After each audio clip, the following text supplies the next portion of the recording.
Hi guys, and welcome back to Football Fix. Today I'm joined by Thomas, I and I'm Alex, as you'll know.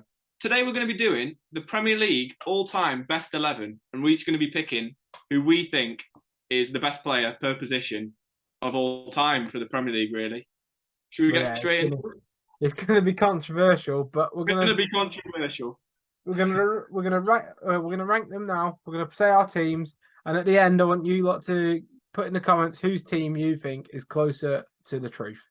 And Because put your team down in the comments as well if you disagree with any of our picks as well.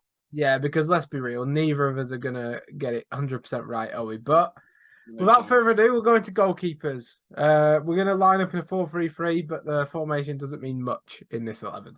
So in net, who have you gone for, Alex? I've gone for Petr Cech. Ooh, the most clean sheets in Premier League history. Exactly.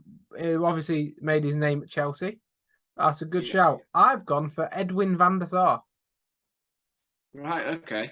You've gone for the You're a United. bit shocked by that. Explain your shocked I reaction. mean, when I think of the best Premier League keepers, obviously I've not lived through the earlier stages of the Premier League era, but the main two that I think of are Petr Cech and Peter Schmeichel.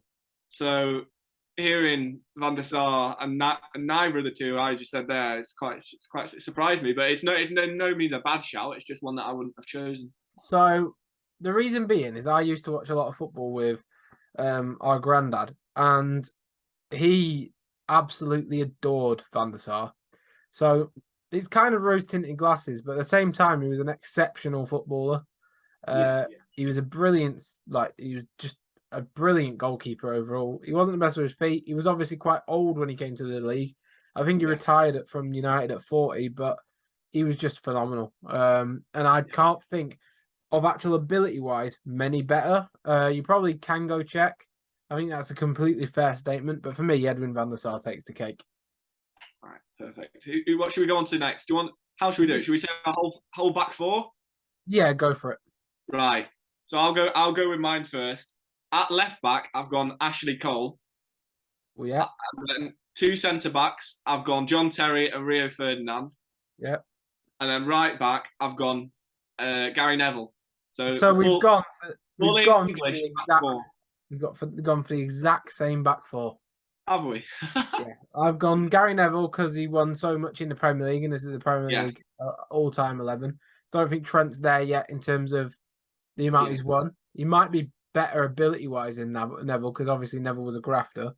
Ferdinand and Terry, I think, are probably especially Ferdinand, the most naturally gifted centre backs the Premier League's seen. yeah, Maybe Van Dijk changes that, but he's not done it for long enough yet. And yeah, then Ashley Cole is just clear of any other left back yeah, suggestion, I think. yes. What he did at Arsenal, being in the Invincibles, then obviously moving to the rivals Chelsea and being phenomenal there. Consistency was brilliant. Yeah, for Ashley Cole, the thing that standed out when I was picking him was I remember seeing an interview Ronaldo did, and he said his toughest opponent while he was in the Premier League was Ashley Cole. And when I don't think he stands out as much as he should do, to be honest, in terms of all-time Premier League defenders. But when Ronaldo's saying you're the toughest opponent he's ever faced, you've got to be up there, haven't you? Yeah, without a doubt. The longevity of Cole as well, going from a teenager to early 30s, sorry, it's outstanding. Yeah. The next one then, we've got a three-man midfield. I think I'll go with this first. My more defensive of the two, I know it's not about system of the three, sorry, I've gone with Patrick Vieira. Right. I don't think there's any debate. He's in every team, surely, in my opinion. Kevin De Bruyne is the more creative of the three, and Yaya Toure was my more box to box. So, Right. Yeah. No. No. I mean, for my team, I've only got one of those three in my midfield. But I think mine still has a very good shout of being a reasonable choice as well. So for myself, I've gone as my more defensive one. I've gone Paul Scholes. I think he. oh, I oh, don't know. I think oh, he's one of the most underrated midfielders has been. that's a whiffy bit. The way he could dictate a game, pick the ball up and play that perfect pass. I feel like he has to be mentioned I here. don't want to offend United fans, but he is the most overrated central midfielder I have ever watched in my life. No, no, no. That is Right. a horrendous take. Anyway, I'll move on. And then I've got Steven Gerrard because I That's just fair. think he's just a brilliant. He's one of the best, if not best central midfield the Premier League's seen. And then I've got Kevin De Bloody Bruyne. hell. That's the one that I've agreed on. Kevin De Bruyne. I just think Ooh. how he's changed City and the amount of Premier Leagues he's won in such a I short think space. I'm going to get slated here, right? I do. But Gerrard's arguably not even better than Lampard. How can he be the best centre mid in ever? I said one of the Okay. best Premier League centre mids. I think But I think the only one I'd fully argue against is the fact that you haven't put Vieira in there. That's yeah, mental. I'm not gonna lie, he is one that slipped my mind. But when I thought of best midfielders in Premier League, Scholes was just one that came to me, and I don't think it's as controversial as you're making out. Put it that way. It's not controversial, but not having Vieira in there is the controversy. I mean, I know that I'm in the minority with what I think of Paul Scholes, but like, no, I can't agree with it. I can't back it.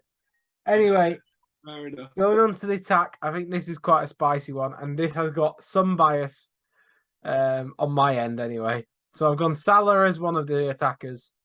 I think getting the Premier League all-time scoring record, outstanding.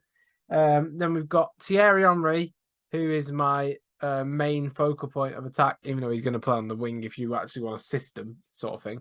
But I think he's the best Premier League player the Premier League has ever seen. And then I think this one's the one that's a bit sort of biased because there's so many. You could have Cantona in there, you could have Rooney in there, etc. But I've gone for Dennis Bergkamp, mainly because of how he interlinked with Henry. But mainly watching him, he was so good to watch and so aesthetically pleasing. There's not many more talented players out there.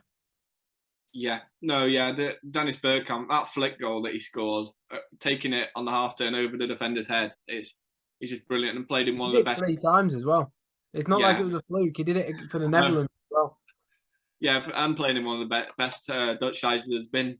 And yeah, he's not a controversial one, but just one that I don't think would be mentioned as much. Definitely needs a mention though when you're doing a video like this. So I'll get into mine. I was struggling, to be honest, because initially I couldn't get out of my head having Henry, Shearer, and Aguero. That was my front three. But I think in terms of having a front three, I'm gonna have to drop one of them, the three, just because I don't think I can have basically 3 strikers in a team like this because it's not realistic. You can look because Aguero played Aguero can't play on the and for Atletico, he played on the right. Unfortunately, Aguero is the one that I'm going to drop out of those 3, and I've gone for Salah as well, just because he's, in terms of right wingers in the Premier League, just ever, I think he's right up there. Obviously, I've got a bit of recency bias because as I said before, didn't really watch much. Obviously, I didn't watch the Premier League before 2010-ish because I was only born in 2006. But yeah, I think Salah, Shearer, Henry, it's a great front. I think Shearer needs to be mentioned as well, at least. Top goal scorer in Premier League history has to be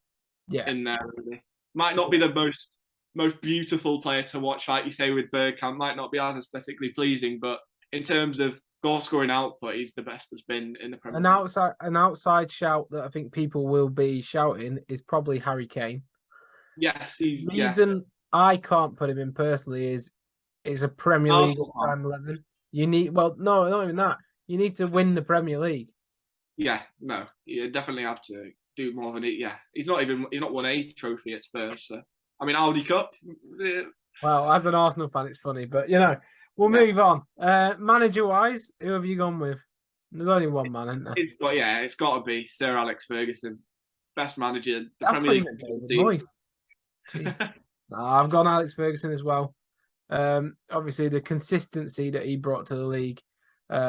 Obviously, fighting massively with Arsene Wenger, and then moving on to Jose Mourinho, and then towards the back end, still kept it up before he retired in 2013. And yeah, there's only one man that would manage this team. I think he's the standout. But yeah, so who would win in the game? That's the last question. Mine or yours? It would be a close one. We've gone with the very similar defense. I think I think yours would actually. It sounds a bit ridiculous me saying yours would, but with the solidity of Vieira, I do think I've missed out on him. But Brilliant. But then again, my attacking prowess of Shearer, you never know, it might even out. Well, thank you, everyone. Please be sure to like and subscribe, and we'll see you soon. Goodbye. Bye.